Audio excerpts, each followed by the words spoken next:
Hello everyone, my name is Lisa. My name is Robin. And my name is Adiba. And this is the Asian American Brainstorm.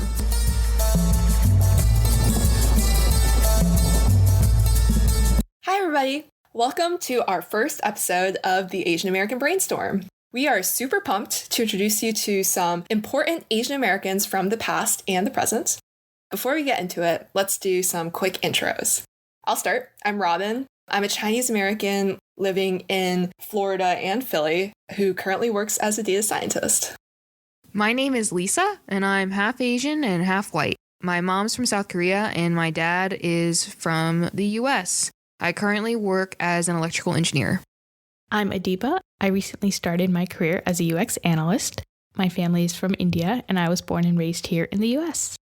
So back during the beginning months of the pandemic, the three of us plus other Asian Americans, we formed a book club to read and discuss works by Asian American authors. We read books like Minor Feelings by Kathy Park Hong, On Earth We're Briefly Gorgeous by Ocean Vuong, and many others. Through the book club, we learned more about the variety of Asian American experiences one can have, as well as some fascinating figures like Grace Lee Boggs and Yuri Kochiyama. I had this thought that occurred to me. Why haven't I heard of any of these people before? And this is when I realized I really have no clue about Asian American history. I never learned anything outside of what my mom told me when I was a kid, and we definitely were never taught Asian American history in our schools. As it turns out, we've been here for quite some time. We've actually been on this continent since the 1500s. And since America has been a country, we've been up to some cool, complicated, and inspiring things. And I want to learn about them and share those learnings with you guys.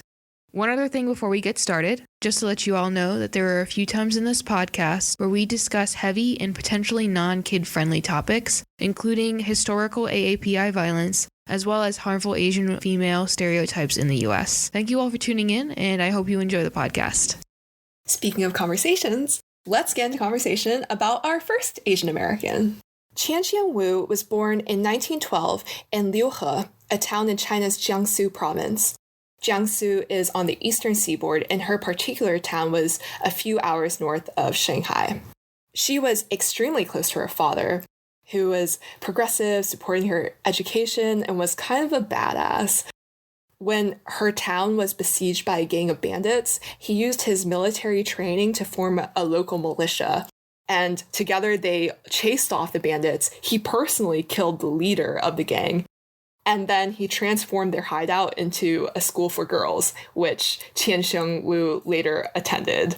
Unfortunately, it's also a very tragic story because she never saw her mother or father again after leaving China for the US. That's devastating. I'm not surprised because even now it's so difficult to see family across the world. It's not something you can do on a weekend. It's something you have to take time off. And especially back then during immigration laws, that was just almost, you had to choose between your career in the US or seeing your family. And actually, Adiba, I went down a very similar rabbit hole looking into Chinese immigration and exclusion throughout American history. And the big takeaway is America has always kind of limited Chinese immigration, and that has not stopped even today. So to just give you a quick overview, Asians, and including the Chinese, have been coming to this continent since the 1500s, as Lisa, you mentioned in our intro. And just days after this country was formed, the Continental Congress sent trade ships to China in order to establish economic relationships with them. And that's when they brought over the first Chinese merchants to the official United States, literally right after we formed this country. Racial tensions really grew in the 1800s when a lot of Chinese laborers came over to work in the California Gold Rush, on transcontinental railroads, and including southern plantations as well, where they were seen as a cheap replacement for slavery. And during this time, because of the population growth, violence against Chinese immigrants also really grew. So I won't go into all of the details. We should definitely do a separate episode on the depth and extent of these hostilities and violence in the future, but a few of the major instances were in 1871, 19 Chinese men were lynched in Los Angeles, which is the largest mass lynching in US history. This isn't even including the hundreds of thousands of smaller incidents that happened, whether on a day-to-day basis or just throughout the lives of these immigrants. Basically, the individual violence that we just went over became state-sanctioned violence through our courts of justice. For instance, in 1854, the People versus Hall case, basically the California Supreme Court ruled that Chinese people cannot testify against white people in any court of law, even if it's a murder case, because they don't count as white people. And so in that instance, Hall, a white murderer, got away with killing a Chinese immigrant despite the testimonies of 3 Chinese witnesses. The Page Act of 1875 was the first of many immigration acts that aimed to stem the immigration of Chinese people to the continent. That one in particular was to, and I quote, end the danger of cheap Chinese labor and immoral Chinese women, end quote. And then in 1882, the Chinese Exclusion Act began excluding Chinese immigrants altogether with very rare exceptions. The Chinese Exclusion Act began in the late 1800s, but it extended through the 1940s in that era. So it was present for much of Chien-Shiung Wu's life, including the time in which he actually came to the U.S. I believe that the Chinese Exclusion Act and Page Act were like the only exclusive act to explicitly bar a person from coming to the U.S. because of their race. And of course, all of these were from harmful stereotypes about both men and women. The harmful stereotypes against women feed into different things that occur today. A lot of discussion about the fetishization of Chinese women happening today that, again, we should do an episode about. But yeah, Chien-Shiung Wu came in 1936, like you said, Lisa, which was definitely during the time of the Chinese Exclusion Act. She was one of the few let in, and that was on the basis of her incredible skill in physics research. She had a lot of people vouching for her. And she also wasn't able to go back to China because the Scott Act, which was passed in 1888, prevented re-entry to the U.S. after leaving. So pretty much once you came here, you weren't ever allowed to go back to your homeland again. And that's what happened. She was eventually able to go back when these immigration acts were reformed or overridden later in her life, but by then her parents were both dead. That's so heartbreaking. I can't imagine. Myself, I have some really distant relatives that I hadn't met until I was an adult because I just never got to South Korea. But I can't imagine having it be somebody so close to you, like your parents, you know? I know. And I feel like we're pretty lucky because we can talk to our grandparents or like our relatives through Skype or WeChat or other communications. But imagine in the 1940s, you had to send a letter. You would never see them face to face. It takes like a month for the letter to reach. I know. In short, really sad immigration policies that impacted this incredible physics researcher's lives and is still impacting researchers' lives even today. There's been a lot of recent discussion about whether or not Chinese international students who study STEM should be allowed to do so in the United States.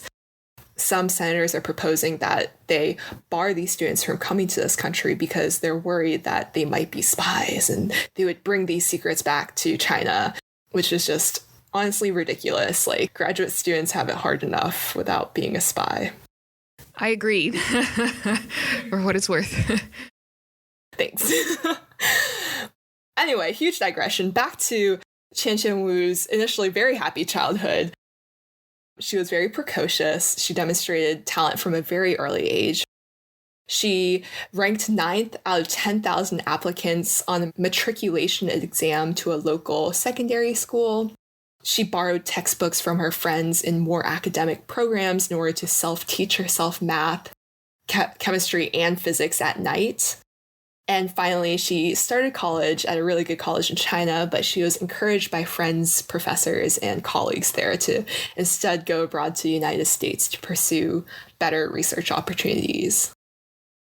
That also must have been a monument because it was, can you imagine going to the U.S. in 1930s, I think it would have been, or 40s, somewhere in that era. That must have been a lot for her. I'm super interested in learning how Chien-Shiung Wu's journey was after she came to the US. Let's get into that then. She set out from China initially for Michigan's physics department, but she took a pit stop in UC Berkeley and kind of fell in love with the technical equipment, research opportunities, and incredible research atmosphere there. Plus, it also didn't help that she heard Michigan didn't let its female students through the front door, which to her was incredibly backwards, and she thought a huge reflection on the puritanical nature of the US. Definitely a red flag. Definitely a red flag, yeah. I think it's admirable that she stood up for the way that she was raised and didn't settle, I guess is the best way to put it, especially given the time era. And the fact that women weren't allowed in the front entrance just tells you a little bit about everything else that must have been going on. Not to mention that she was in STEM, which already was a super male-dominated field, so for now, but back then. She definitely knew her worth. Chien-Shiung Wu was a front door lady, what can we say? She worked at UC Berkeley, where she had a lot of opportunities and really got to meet some incredible people. She worked closely with Robert Oppenheimer, who she affectionately called Oppie. E.O. Lawrence was her advisor, who was a Nobel Prize winner. Another Nobel Prize winner was her professor and collaborator. She was surrounded by incredible, hardworking physicists, and it's no wonder that she was able to learn so much so quickly, make so much contributions to her field, and eventually go to work on the Manhattan Project, work at Columbia as a professor, and advance the field of particle physics. So we've been talking around her research for a little bit, but let's actually discuss what she researched. I know that she looked into beta decay and parity, but Lisa, what does that mean? So I just wanted to put a disclaimer before I started. I am an electrical engineer, so I might have a slight more knowledge than just somebody who got a non-STEM degree, but I am no expert. I did not get a degree in nuclear engineering. I'm sure that a nuclear engineer wouldn't know much more than me or any kind of expert in the nuclear field. But I do think I know enough to convey to a person what exactly happened in this experiment. So to start with, parity is this concept of a spatial coordinate on an elementary particle. Think of like a subatomic particle like a quark. And parity was thought to be conserved across all fundamental forces of physics. And this was the popular theory of the time.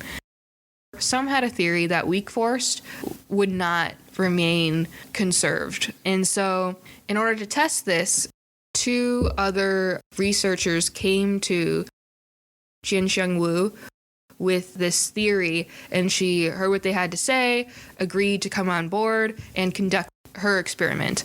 And so for her experiment, what she did was picked a number of cobalt-60 atoms. So they're actually an unstable isotope, which just means that they decay over time. And she pointed a magnetic field at these atoms and then lowered the temperature to near 0 Kelvin. So essentially pausing any thermal movement to the atoms that would have skewed the experiment. And then she oriented all of the atoms so that the spins of the nuclei were in the same direction. And this should ensure that as these atoms decay, the electrons that come off of them, in theory, if parity is conserved, they should evenly go in the two directions available, up or down. However, when they conducted their experiment, they found that it was not equal. And in fact, the experiment proved that left-hand parity was favored over right. So overall, nature actually has a way of defining left from right that is not in reference to the human body. So this was monumental for the time. They actually had to do a lot of challenging work in order to fix the assumptions of the time in regards to parity. That really speaks to Wu's very precise technical skills and her experimental setup abilities. So yeah, she really earned a name for herself in the world of physics. She continued teaching about physics to students at Columbia University as a professor for, I think, over 40 years, where her students apparently affectionately called her the Dragon Lady. But Lisa, you did some research into the history of this term, and it seems a little iffy. Can you tell us about that? So the official Wikipedia definition of Dragon Lady is a stereotype of an Asian woman as strong, deceitful, domineering, mysterious, and often sexually alluring. Basically, this term was originated in the 1930s. There was a comic strip called Terry and the Pirates, where the main character is an American pirate whose crew came to the Orient for adventure, using their terminology from their time. The main enemy of the strip was an Asian pirate queen, solely referred to as the Dragon Lady. She's never given an actual name. She was portrayed as ruthless and calculating, with her sole objective being to keep her riches. And she is portrayed as being in love with the main character, Terry, who is a white American, but unwilling to give up her empire for him. Big yikes. Yeah, that's problematic. Plays into our earlier discussion about like the very problematic fetishization of Asian women in history and media in America and the eyes of the West. So as a result of this comic strip, this word kind of got new meaning and became popular slang in the 30s and 40s. And so that's why it was available to be used as this nickname for her. And I believe in this case, it was because the students thought she was strict. This may not be a fair assessment of her. Yeah, exactly. Based on everything I've read, it sounds like all of her other male professors were just as strict, if not more, during the time, because, again, this was a physics department in the 1940s at a highly respected research institution. Like, who isn't going to be a little demanding? And yet, they really singled out Wu for being picky sometimes. Yeah, I'm sure all the PhD physics professors were strict. And this term Dragon Lady, I think I've heard it being used for even like Asian American actresses. Right. Speaking of that, actually, the media of the time only portrayed Asian women in two ways. They were either under this Dragon Lady stereotype, or they were under this other stereotype called a lotus blossom or China doll. And it was basically the other common stereotype you've heard of a submissive woman who will do anything for, in a lot of cases in media, the white savior. A lot of the 40s in that kind of era media, while I believe Anna May Wong was one of the first Asian American actresses who started to get work during this time, all of her roles were under these stereotypes. And there's actually these stereotypes existent in our film media today even. I mean, if you look to some of Lucy Liu's work from the 1990s, the one that comes to mind for me is Charlie's Angels. But other roles of hers too were under that Dragon Lady stereotype. Chien-Shiung Wu, some of her other nicknames deemed by the common public that came up when I Googled her were the Chinese Marie Curie and the First Lady of Physics, both of which have their own little issues. Yeah, I don't like the Chinese Marie Curie as a nickname. They did completely different research. Marie Curie was mostly a chemist.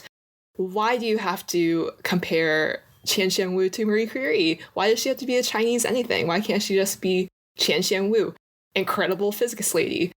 Leave her ethnicity out of it. I definitely agree. And First Lady of Physics is also problematic because when you think about it, the First Lady has no power, yet Chien-Shiung Wu was the one actually conducting all the experiments. If anything, she should be coined the president of physics, and yet that's not the way that she's characterized in these nicknames. Petition to rename her the CEO of physics. That's what we need. I like it. I like the CEO. So, Lisa, how you talked about how Chien-Shiung Wu was referred to as First Lady of Physics, that's kind of how she was treated. First Lady usually doesn't have power. So we talked about earlier the law of conservation and parity experiment. And I actually found out that the two male physicists she worked with, they were awarded the Nobel Prize, but she wasn't. Man. Yikes. It's hard to say exactly why she wasn't awarded a Nobel Prize when her colleagues were, but one can assume. I was just like, I guess I shouldn't have been surprised, but still, like, to go through all that work and then not receive the credit she deserved. And that's really when Chien-Shiung Wu was like, I need to start speaking out for women in science. we knew from her choice of university that she stood up for these kind of things. So she started advocating for women in science. And I started looking a little into like the gender equity in STEM, just related to Nobel Prize. And out of 603, only 57 women have been awarded a Nobel Prize. And I'm wondering, like, is it just because there are less people in these fields, or is it really because they're not getting the credit they deserve? That's a really good question, honestly. I think it's really hard to say. It's kind of like a chicken and egg problem, right? Like, because they're not getting recognized as much, I'm sure like fewer women go into STEM, and it's just a self-perpetuating cycle. All three of us are in tech, and yes, it's gotten better, but even now, the men versus women ratio is so, there's a big difference. I can't imagine what it was back then. For sure. At my college, in my major, there was only 12% women to men. I just remember a lot of math classes in undergrad that were mostly men, but I think that's why a lot of associations that like help promote women in college, like I was part of the Association for Women in Math. I know, Lisa, you said you were really involved with like the WeSee at UF. They're really great at just helping create a supportive network to keep women in STEM. Definitely. I think that kind of structural support is essential. And I know even like a fair amount of employers have those types of groups as well to help provide that support.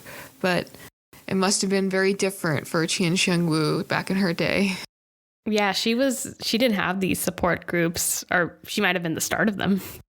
Yeah, she was basically the structural support.